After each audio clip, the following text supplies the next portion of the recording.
नमस्कार, हिमाचल समाचार में आपका स्वागत है। आज के मुख्य समाचार। प्रोफेसर ममता मोक्टा ने की मुख्यमंत्री से भेंट। प्रदेश में ई वाहनों के संचालन को दिया जा रहा बढ़ावा। प्रदेश सरकार ने 31 मार्च 2026 तक हिमाचल को हरित ऊर्जा राज्य बनाने का रखा है लक्ष्य। मुख्यमंत्री ने हवलदार संजीव कुमार के निधन पर किया शोक व्यक्त। और अब समाचार विस्तार से। हिमाचल प्रदेश लोक सेवा आयोग की नवनियुक्त सदस्य प्रोफेसर ममता मोक्टा ने आज मुख्यमंत्री ठाकुर सुखविंदर सिंह सुक्खू से शिष्टाचार भेंट की। मुख्यमंत्री ने प्रोफेसर ममता मोक्टा को बधाई देते हुए आशा व्यक्त की कि वह अपनी जिम्मेदारियों का पूर्ण निष्ठा और तत्परता से निर्वहन करेंगी। मुख्यमंत्री ने प्रोफेसर मोक्टा को सफल कार्यकाल के लिए शुभकामनाएं दी। हिमाचल को हरित ऊर्जा राज्य के रूप में स्थापित करने के लिए प्रदेश सरकार निरंतर प्रयासरत है। इसके दृष्टिगत प्रभावी नीतियों और कार्यक्रमों को सफलतापूर्वक लागू किया जा रहा है। कृषि, बागवानी, पशुपालन, वानिकी उद्योग तथा परिवहन सहित अन्य सभी क्षेत्रों में प्रदेश सरकार पर्यावरण संतुलन को बढ़ावा देते हुए विकास के नए आयाम स्थापित कर रही है। प्रदेश सरकार ने 31 मार्च 2026 तक हिमाचल को हरित ऊर्जा राज्य बनाने का लक्ष्य रखा है। इस दिशा में हिमाचल पथ परिवहन निगम द्वारा डीजल बसों को चरणबद्ध तरीके से ई बसों से बदला जा रहा है, जिसके फलस्वरूप परिवहन क्षेत्र से होने वाला ग्रीन हाउस गैस उत्सर्जन अब काफी कम हो गया है। इस कदम से प्रदेशवासियों को स्वच्छ और हरित परिवहन सुविधाएं प्राप्त हुई हैं। 2026 तक हम पूरी एचआरटीसी को इलेक्ट्रिकल और रिन्यूएबल एनर्जी के माध्यम से आगे बढ़ाना चाहते हैं। मैंने अभी चर्चा की है, आरंभिक चर्चा की, हम ग्रीन हाइड्रोजन पर भी जाएंगे और आने वाले समय में हिमाचल प्रदेश ग्रीन हाइड्रोजन के मामले में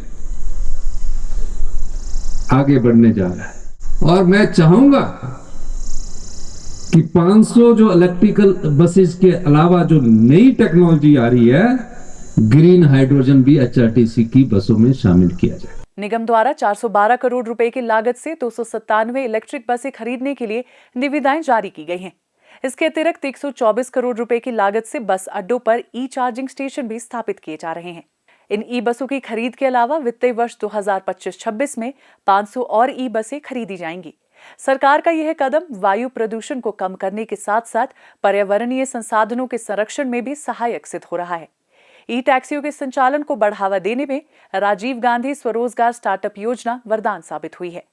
युवाओं को योजना के तहत ई टैक्सियों की खरीद पर 50% सब्सिडी प्रदान की जा रही है। टैक्सी चलांदा रहा जी ते तकरीबन कोई 15 साल ਆਪਾਂ टैक्सी का काम किया जी।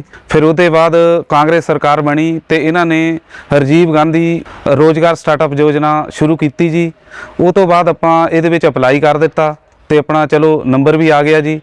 फिर सरकार ने सानू अपने गड्डियां दित्तियां जी। त्यागो इलैक्ट्रिक गड्डी है जी, पूरी चार्जिंग ने नाल चल जी है। तो ये साडी एक्सीयन हरोली दे नाल अटैच हुई थी। तो ये साडा 50,000 रुपया महीने का सानू देना जी, प्लस GST। तो ये गड्डियां साडियां सानू सुक्खू सरकार ने सानू दित्तियां जी। तो वो तो बाद साडा कुछ अपना सैटलमेंट वधिया होनी शुरू हो गई जी। सब रोजगार स्टार्टअप योजना जिहड़ी कांग्रेस सरकार ने चालू की जी, ये बेरोजगारों वास्ते वरदान सिद्ध होगी जी। तहसील सैंज से बिलोंग करता हूँ, कुल्लू जिला से। और मैं लास्ट ईयर जो है एक राजीव गांधी स्वरोजगार स्टार्टअप योजना के अंतर्गत मैंने जो ई टैक्सी के लिए जो अप्लाई किया था, जो सरकार ने CM साहब के अगुवाई में जो एक स्कीम निकाली थी, उसमें मैंने अप्लाई किया था। और मेरा नाम उसमें शॉर्ट लिस्ट जो लिस्ट आई थी उसमें मेरा तीसरे स्थान पे नंबर था। और जो उसके तहत जो सरकार ने मुझे जो 50% जो अनुदान दिया है, जो कि अराउंड 6,74,000 के अराउंड बनता है, वो सब्सिडी भी मेरे अकाउंट में आ गई थी।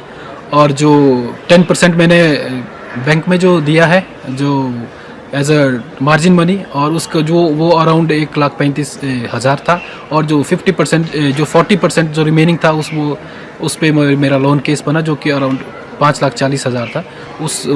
उसकी जो किस्त अराउंड समथिंग 11,500 बन रही है। और जो मैं इस योजना के लिए जो CM साहब का खासकर धन्यवाद करना चाहता हूँ, पूरी सरकार का मैं शुक्रगुजार हूँ। इन टैक्सियों की सेवाएं विभिन्न सरकारी विभागों, निगमों, बोर्डों और अन्य सरकारी संस्थानों में ली जा रही हैं।